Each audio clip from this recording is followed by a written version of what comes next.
Salut, salut les roots. Aujourd'hui, j'ai envie de vous parler de littérature. Nous savons combien dans notre communauté afrodescendante, nous ne lisons pas assez. Nous savons comment, trop souvent, la lecture est vécue comme un problème. Et je pense que nous sommes de plus en plus nombreux à prendre en considération cette question et à soumettre à nos enfants de plus en plus tôt des livres. Des livres pour le savoir, des livres pour la culture, des livres pour l'histoire, des livres pour éveiller la curiosité. Parce que nous savons que le savoir est la clé pour la liberté, en fait. Mais la question que j'ai envie de discuter un peu avec vous aujourd'hui, c'est comment choisir le bon livre. Comment être sûr, surtout lorsqu'on parle d'enfants en bas âge, comme mon fils par exemple qui a 3 ans, comment être sûr que le livre qu'on va soumettre à l'enfant est le bon? Quels sont les critères pour décider que voilà, tel livre vaut mieux que tel autre? Que tel livre est celui qu'il faut à mon enfant? Parce qu'après tout, c'est une responsabilité qui revient, lorsque l'enfant est aussi petit, qui revient aux parents. Surtout aux parents. J'ai décidé aujourd'hui de vous parler de 5 critères que je me suis fixés et qui m'aident à choisir ce qu'il y a de mieux, selon moi, pour mon fils. L'une des premières difficultés à laquelle on se trouve confronté lorsque l'on cherche un livre à destination d'un afrodescendant, eh bien, c'est l'offre. On a tous remarqué qu'encore aujourd'hui, il est assez difficile de trouver de la littérature jeunesse avec des personnages qui nous ressemblent. Voilà, encore aujourd'hui, c'est assez compliqué. Et ça, c'est en fait mon premier critère. Le premier critère, quand je choisis un livre pour mon fils, c'est que, ben voilà, il faut qu'il y ait suffisamment dans ce livre-là, parmi la quantité de personnages qui sont présents dans le livre, il faut qu'en majorité, les personnages lui ressemblent. De manière à ce qu'il puisse se projeter dans l'histoire, de manière à ce qu'il puisse vivre l'histoire complètement et de manière satisfaisante. Il y a ce besoin, quand on s'intéresse un peu à la question, on sait que l'enfant a ce besoin de se retrouver dans les personnages, de se voir en eux. Et comment se voir en eux, vivre cette histoire pleinement, lorsqu'il a du mal à s'identifier à eux. Donc ça, c'est mon premier critère, que les personnages africains, les personnages noirs, les personnages afro, si vous voulez, qu'ils soient en nombre suffisamment important pour que l'enfant se sente dans son élément en lisant cette histoire et en regardant les images. L'enfant a besoin de se reconnaître dans les personnages, de s'identifier à eux. Et à travers cette identification, il construit l'image de soi, l'estime de soi. En fait, le livre fonctionne comme un miroir, mais il ne doit pas fonctionner comme un miroir déformant. Ça doit être un miroir qui aide à la construction, qui aide à la connaissance de soi, qui aide finalement à la rencontre de soi-même. Et comment aller se rencontrer lorsqu'on ne se reconnaît pas? Cette difficulté-là, c'est celle même que vous et moi, nous avons connue plus jeune, lorsqu'on nous a imposé des lectures dans lesquelles notre image était absente. Il est hors de question, pour moi en tout cas, de renouveler cette erreur-là. Donc il faut absolument qu'il puisse se retrouver, se reconnaître à travers les personnages du livre. Un autre critère pour moi, qui est très important, c'est que ces personnages-là, ces personnages qui ressemblent à mon fils, il faut qu'ils aient une évolution intéressante. Ce que moi j'appelle une évolution intéressante. Je vais vous expliquer. J'ai remarqué que souvent dans la littérature jeunesse, les personnages noirs ont toujours des problèmes. Ils ont des problèmes avec leurs cheveux crépus, ils ont des problèmes avec leur couleur de peau, ils ont des problèmes par rapport à l'esclavage, parce que voilà, ils n'arrivent pas à sortir en fait de cette... En fait, ils n'arrivent pas à sortir, pour moi, de certaines étiquettes qu'on retrouve dans la société. Je ne dis pas que ces questions-là ne sont pas à traiter. Mais ce que je pense, c'est que quand l'enfant est très jeune, moi je ne vois pas l'intérêt de le mettre d'emblée dans des problèmes en fait, dans des questionnements problématiques que l'enfant lui-même ne vit pas. Je préfère réserver ce type de littérature au moment, pour le moment où il va vivre ces moments-là. C'est-à-dire que si à un moment donné, T-Roots a un problème avec ses cheveux, parce qu'il aura entendu, je ne sais pas, un autre enfant raconter je ne sais pas quoi, à ce moment-là, je vais peut-être trouver intéressant de lui montrer des livres où un autre personnage qui lui ressemble a eu ce problème-là et comment le personnage a fait. Mais actuellement, T-Roots n'a pas ce problème. Il ne se pose pas de questions par rapport à l'esclavage, il ne se pose pas un certain nombre de questions et je ne vois pas l'intérêt de le soumettre déjà à ces problématiques alors qu'il ne les a pas encore affrontées dans le réel. Je pense que ça, c'est poser des barrières à un moment où vraiment ça n'est pas justifié. Et donc moi, je recherche à l'heure actuelle pour lui des lectures qui vont ouvrir son imaginaire, qui vont lui montrer plutôt le champ des possibles au lieu du champ de l'impossible. Et ça, c'est ça pour moi l'évolution intéressante du personnage. Un personnage qui va partir à l'aventure, un personnage qui va oser faire des choses, un personnage intrépide. Et d'ailleurs, c'est le type de personnage que lui-même apprécie beaucoup. Et c'est normal, on va dans ce sens-là. Quand je parle d'évolution positive, j'intègre également les valeurs que porte le personnage principal du livre ainsi que les autres personnages. Je cherche à comprendre quelles sont ces valeurs qui sont portées. Est-ce que ces valeurs-là correspondent aux valeurs de notre famille? Est-ce que ce sont les mêmes valeurs que celles que nous voulons transmettre à notre fils? Est-ce que ce sont des valeurs, des idées positives qui vont porter l'enfant, qui vont l'aider à se dépasser?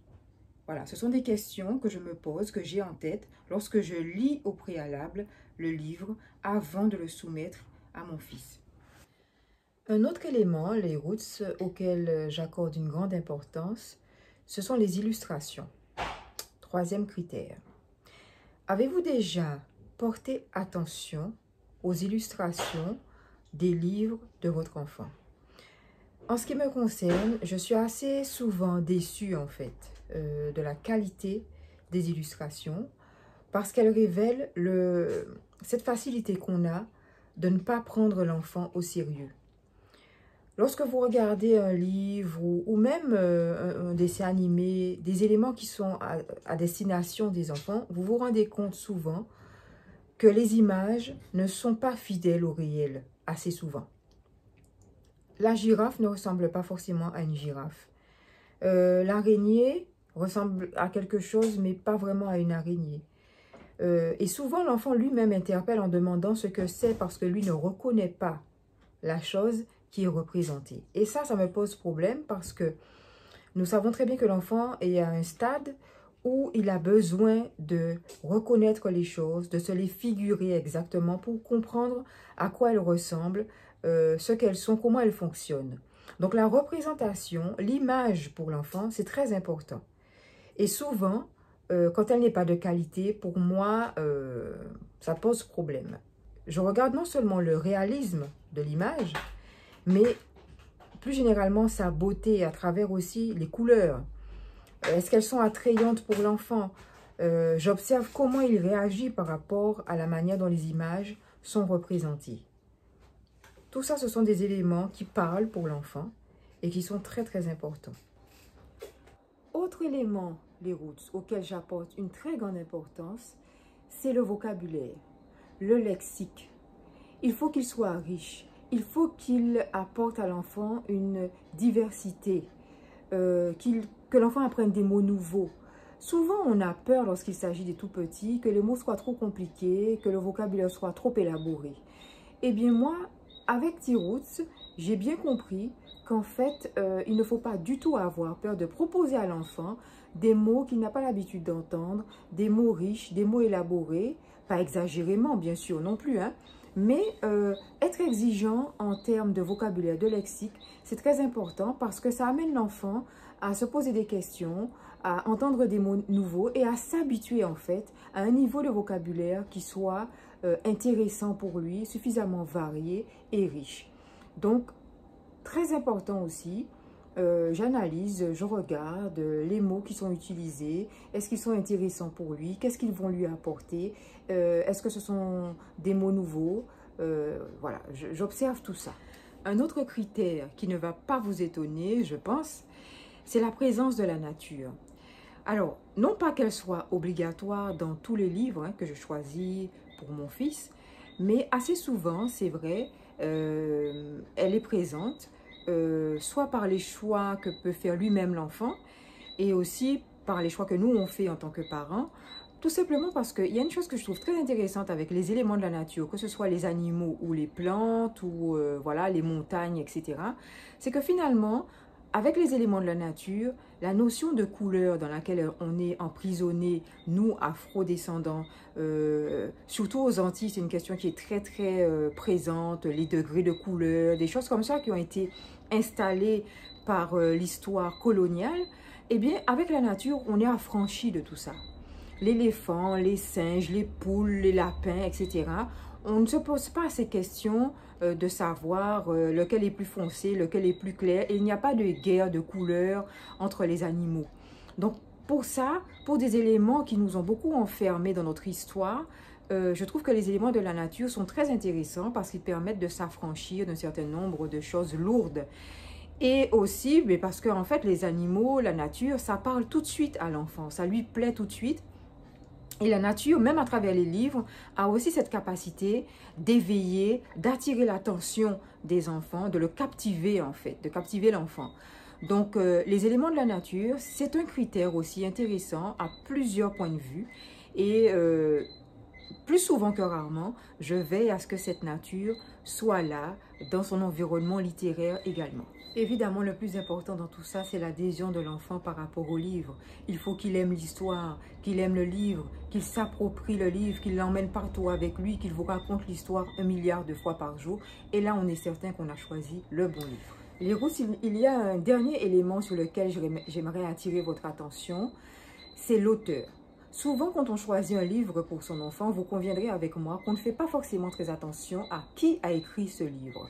Quel est l'univers culturel de cette personne qui a écrit ce livre? Quel est l'univers littéraire, artistique de cette personne qui a écrit ce livre? Moi, j'y prête attention et il m'arrive très souvent de faire des recherches sur l'auteur avant d'acheter le livre, même si je suis intéressée par le livre, tout simplement parce que l'auteur transmet, évidemment dans son œuvre, des éléments qui lui sont propres, une vision du monde qui n'est pas forcément en rapport ou en accord avec ma vision du monde ou la vision du monde que je souhaite exposer à mon enfant au stade où il est au moment où j'achète le livre. Donc, il me paraît très très important de savoir s'arrêter sur l'auteur. L'auteur fait passer dans son œuvre des éléments de manière consciente ou de manière inconsciente que le parent qui achète le livre doit quand même pouvoir décoder, analyser avant de le livrer à l'enfant. Ça peut paraître comme ça, je sais pas, ça peut paraître bizarre à certains, mais en tout cas, moi qui ai beaucoup analysé les livres et qui aime beaucoup lire, je me rends compte que c'est extrêmement important. Celui qui écrit imprime beaucoup de lui dans ce qu'il écrit, qu'il le veuille ou pas. Et en tant que parent, on a cette responsabilité, il me semble, de bien chercher à comprendre est-ce que ce qui est imprimé dans ce livre-là correspond à ce que moi je veux transmettre à mon enfant. Voilà les routes, j'ai partagé avec vous ces critères qui me semblent vraiment très importants d'avoir en tête, en tout cas qui sont très importants pour moi lorsque je choisis un livre, que ce soit à la bibliothèque, que ce soit à la librairie ou si on m'offre un livre pour mon fils, je fais attention à tous ces éléments-là. Ils peuvent paraître anodins, mais croyez-moi, dans un livre, il y a énormément de choses qui passent pour un enfant, même pour un adulte aussi. Mais un enfant, surtout dans le plus jeune âge, capte énormément de choses. Il a un esprit énormément absorbant et il absorbe des choses dont nous, parents, nous ne sommes pas forcément toujours conscients. D'où l'importance de bien choisir, de bien réfléchir, de bien analyser avant de proposer les livres à nos enfants.